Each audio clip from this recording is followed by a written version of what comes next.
তারপরে এই যে দর্শকগণ মানে বন্ধুগণ তোমাকেই করছি ওই যে নতুন বছর কেমন কাটতেছে কদিনই তোমাকে খুব যে 26 সাল করলে মাতামাতি করতেছিলে।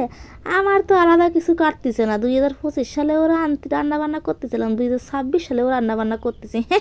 আর কি কব, আরে এই আত খাওয়া গাজরটা কনতে আসলো, এটা কি কিনে নিয়ে আইসা ধরতে নাকি আমি কাটি দিয়েছিলাম আগে? যাই হোক, কাটি থুই রান্না করব খিচুড়ি, মানে কন্যার বাবা কইছে মশলাদার খিচুড়ি রান্না করতে। মশলাদার খিচুড়ি কেমন রান্না করে আমি তো জানি না, তোমরা কি জানো? যাই হোক, আমি যা পারি তাই করি, মানে সাদা তেল ছিল ঘরে, তার উপরে একটু শুকনো লঙ্কা আদা ফোড়ন দিয়ে একটু মশলা দিয়ে হালকা একটু ভাজিয়ে সবজিগুলো দিয়ে একটু ভাজিয়ে আবার চাল ডাল দিয়ে একটু ভাজিয়ে কটা ছোলা শাক দিয়ে দিলাম, আবার একটু ভাজিয়ে দিলাম জল ঢালিয়ে। একে তো গরিবের ক্যামেরা, তারপরে যদি খালি ক্যামেরায় কুয়াশা হয়ে যায় তাহলে কেমন ঠাই কদিন। যাই হোক, লবণ একটু কম হয়ে গেছিলো সামান্য একটু, তাই একটু লবণ দিলাম। ও মা, দেখি তো জলও কম হয়ে গেছে, একেবারে শুকোই যাচ্ছে।